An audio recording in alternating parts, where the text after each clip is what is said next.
Hi guys, welcome back to the channel. I'm officeblokedaz. I'm officeblokedaz. Officeblokedaz Sports Edition.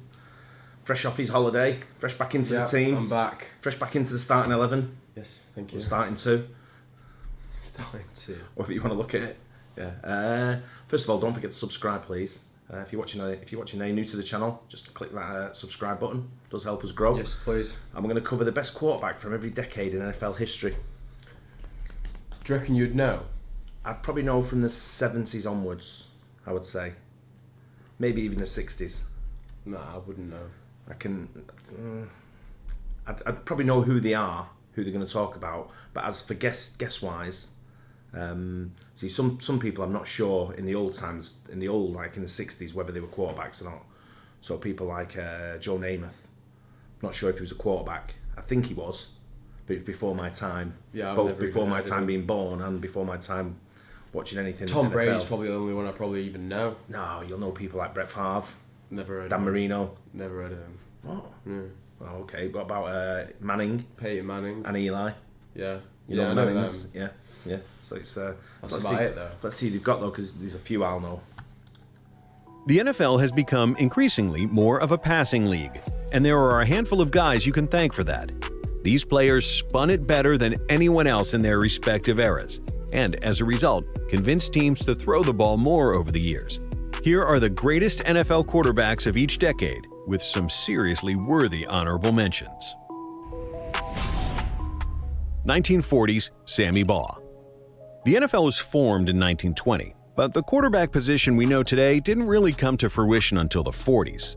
Back then, teams viewed passing as being too risky and not worth it, so they just ran the ball over and over again. That is, until Sammy Baugh came along. Sammy, after starting out as a halfback, showed the league the pros of throwing the ball and is credited as being a pioneer of the position. He was even given the nickname Slingin' Sammy.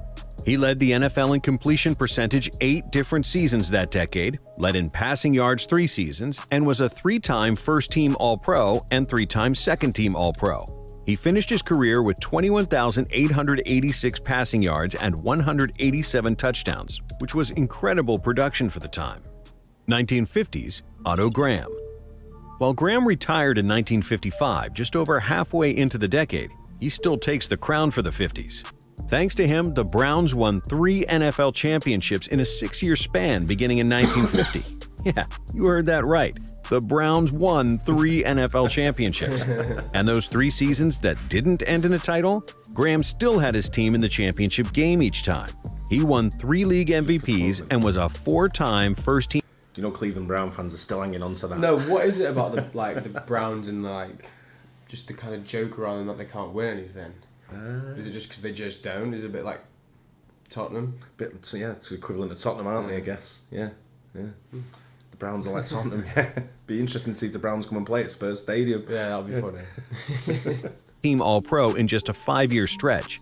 Over his 10-year career, he accumulated 23,584 passing yards, 174 passing touchdowns, and a career record of 105, 17, and 10. 1960s, Johnny Unitas. A 9th-round draft pick in 1955, Unitas was cut before even throwing a pass in an NFL game. He started playing semi-pro football for $6 a game. So Unitas' career was a true rags-to-riches story. He won 2 league MVPs in the 60s and also led his Baltimore Colts to an NFL championship win in 1968. Johnny U was also a 7-time Pro Bowler that decade. His record of throwing at least 1 touchdown in 47 consecutive games stood for more than 50 years. Wow. People considered him to be the prototype for the modern-era marquee quarterback. Unitas finished his career with 40,239 passing yards and 290 passing touchdowns, which were both records at the time. 1960s honorable mention, Bart Starr. All Starr did was win in the 60s, leading the Packers to 5 NFL championships before winning the first 2 ever Super Bowls. He was even named Super Bowl MVP in both games. Bart led the league in passer rating 5 different seasons throughout the 60s as well. 1970s, Roger Staubach. Staubach was so dominant at the quarterback position that the Cowboys became known as America's team this decade. He snagged 2 Super Bowl rings and a Super Bowl MVP in the process, along with being named to 6 Pro Bowls, as he led the league in passer rating 4 separate seasons. When Staubach retired in 1980, he finished with the highest career passing rating in NFL history at the time. In addition to his impressive passer rating, Staubach was also known for his late-game heroics. He led Dallas to 23 game-winning drives in the fourth quarter, with 17. I've got a question for people to let us know in the comments. When you've got a quarterback like Staubach there, and he's got number 12 on his jersey, Yeah. over in the UK, if we've got a superstar player that plays a certain number, to replace that number, once he leaves the club, to replace someone and give him that number is quite an honour. Mm-hmm. I'm wondering if it's the same in the NFL. So if someone comes to the Dallas Cowboys and wants to wear number 12 because Staubach wore 12, or it's like an historical shirt number. Tom Brady wears 12, doesn't he? I don't know if that could have anything to do with that. It could. Good point, actually. Good point. But I wonder if different certain teams people aren't. wear a certain number because of an historic figure or an idol when they're growing up. Yeah. Because I know LeBron James changed his number, didn't he, from 23 to 6 in NBA. Yeah. Well, he used to be 6 as well, though, didn't he? So he went In 6 to Miami. 23 and then back to 6. I think so. I think he was 23 in Cleveland, though. I think he was 23-6, then 23, then 6 again. Right. I'm just wondering if it's the same sort of like sentiment or rules. I've always been number 8. Yeah. Number 8. Of those coming in the final 2 minutes of the game or overtime. He truly was Captain America. 1970s honorable mention, Terry Bradshaw. Yeah. Having an all-time defense in the steel curtain on the other side of the ball definitely played a role in the Steelers winning as much as they did in the 1970s. But that isn't to say that Bradshaw leading his squad to 4 rings in a decade isn't quite the feat. Throw in his 2 Super Bowl MVPs and 1 league MVP in 1978, and that's why he gets a mention here. 1980s, Joe Montana. Joe Cool was exactly that in the 80s, as he brought home 4 Super Bowls and 3 Super Bowl MVPs.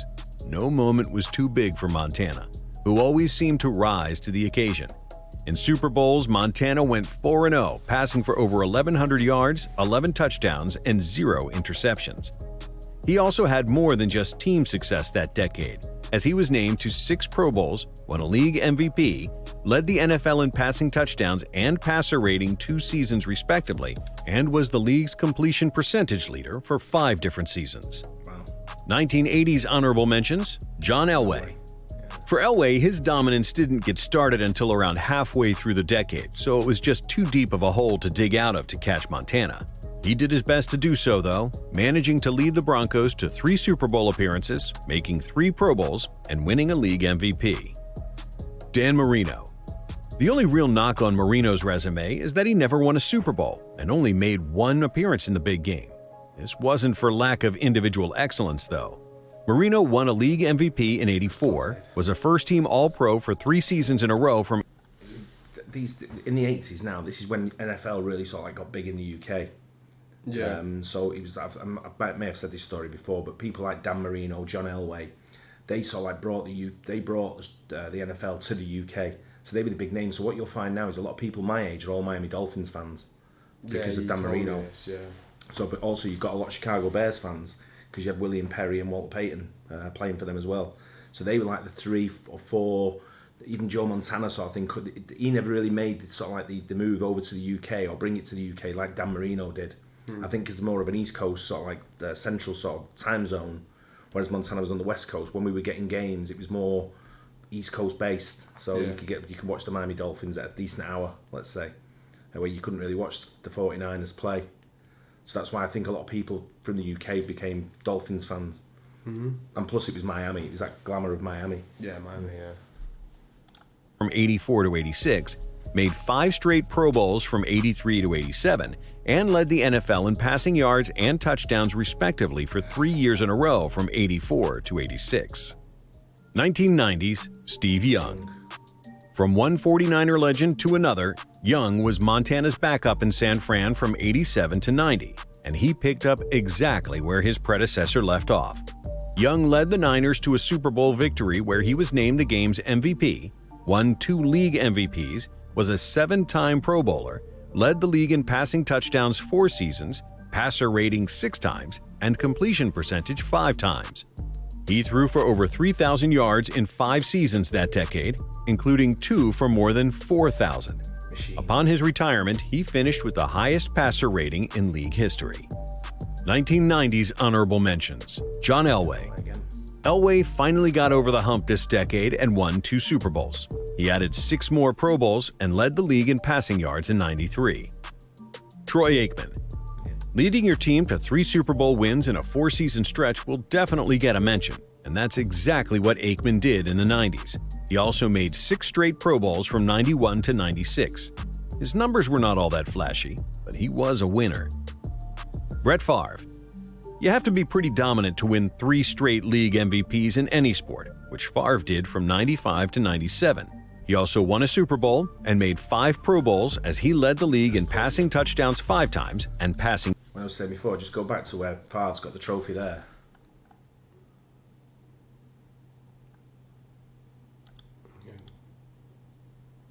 He's in any sport, which Favre did from '95 to '97.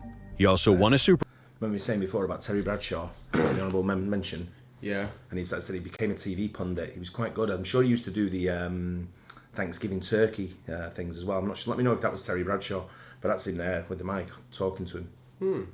So from one top quarterback to another. Super Bowl and made 5 Pro Bowls as he led the league in passing touchdowns 5 times and passing yards twice. 2000s, Peyton Manning. With a resume as large as his forehead, Manning was a machine in the 2000s. He made the Pro Bowl in every season that decade except for 1. Manning also won a Super Bowl, was named league MVP 4 times, first-team All-Pro 5 times, led the league in passing yards twice, passing touchdowns 4 times, and passer rating 3 times. He became the face of Colts football as he lifted them from the league's cellar to a consistent contender, making 11 straight playoff runs and winning 8 division titles from 1998 to 2010. At the time of his retirement, Manning was the NFL's all-time leader in passing yards and passing touchdowns. His 5 career MVPs are also the most ever by one player. 2000. Did he only This play guy- for the Colts? Yeah. He might have. I think he might have gone like later in his career to like. I think he closed his career out somewhere else. Like The last. Patriots? Don't know. I can't remember. But they were the years I lived in the USA. I lived in the USA '96 to 2008. Yeah. Right. So every year it was Peyton Manning everywhere all the time. Couldn't get past Peyton Manning. He was the player to beat. All I didn't the know time. he played for the Indiana Colts. I thought it was someone else, to be honest. Indianapolis. Yeah, it's Indianapolis, yeah. it's just his face was everywhere when I lived in the USA because he was the number 1 player. You know, and obviously Tom Brady's coming into the fold now. He's probably surely going to be 2010s as well, right? Yeah. Tom Brady, mean. Thousands Yeah, honorable just mention, mentions. Tom Brady. Oh. Brady got off to a red-hot start in the league as he led the Pats to a Super Bowl win in his first full season as a starter, becoming the youngest quarterback to ever win a ring at the age of 24. As we all know, Tom and the Pats were not done there. They finished the decade with 3 rings as Brady made 5 Pro Bowls and won a league MVP.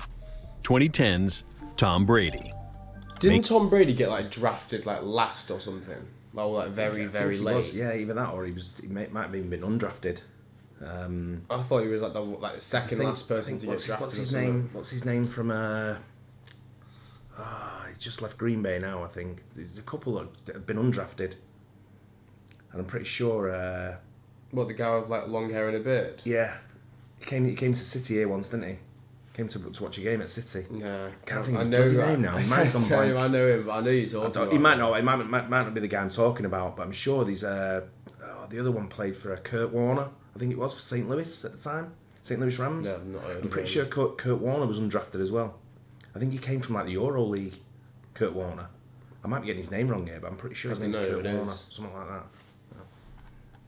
Making his second appearance here, Brady added 3 more Super Bowl rings and 2 more league MVPs this decade. He became the oldest NFL MVP ever at age 40 in 2017.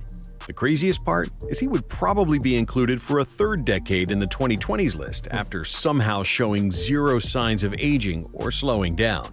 When Brady does call it quits, he will be the all-time leader in every major passing stat category and is already the greatest winner the game has ever seen. His 7 Super Bowl wins are more than any team has ever won. Wow. Brady's accolades could fill this entire video. but let's just say he's the GOAT and ended there. Yeah. 2010's honorable mentions. That's Aaron it. Rodgers. Aaron Rodgers, One could yeah. argue that Rodgers would have more accomplishments if the Packers focused more on surrounding him with offensive weapons or even just competent coaching. But even with Number all 12 of as that, well. he managed to win a Super Bowl, 2 league MVPs, and make 7 Pro Bowls. Drew Brees. Yeah. Brees regularly found himself atop league leaderboards for a variety of categories throughout the decade. He led the NFL in passing yards 5 out of 6 years from 2011 to 2016. Completion percentage. There's a video I've watched where Drew Brees does the science of football or something it's called, and his passing ability is ridiculous. His accuracy. Yeah, no, I've It seen is Tom Brady do like ridiculous. some things from like online and stuff, and it's just crazy how accurate he can throw it. Do you know? When I'm watching some of these sort of like quarterbacks throwing, I wonder how many left-handed quarterback champions have been over right-handed quarterbacks. I wonder how many can throw with both hands. Yeah, I reckon they can probably throw with both hands, but they just wouldn't. Why would they do it though? Yeah, you'd use your strongest arm, Yeah. wouldn't you? Yeah. But I noticed that Steve Young before was left-handed. But I didn't pick up on Drew Brees, obviously right-handed. I didn't pick up on what Tom Brady was. Tom Brady's surely right-handed. You'd know if he was left. I don't know. Not sure. Nah. I didn't notice. 4 seasons, passer rating once, and passing touchdowns twice. He also made the Pro Bowl every year except for 1. What do you guys think? Did we leave anyone off this list or get it right? So we only did up to 2010s. Obviously can't do 2020s yet because we're only new into it. We're not even halfway through it. No, we're not. Yeah, that's right. But I thought Ben Roethlisberger might got a mention as well. Yeah. Yeah. Steelers. Steelers, yeah. Because I thought he went through. I think his whole career was at the Steelers, wasn't it? I'm not sure. Something like that.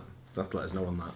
But it's yeah, you can't not agree with disagree, can you? I don't disagree, no, because No. I wouldn't know No, myself, to be honest. saying, but the stats prove everything, sort of thing. And it's an opinion based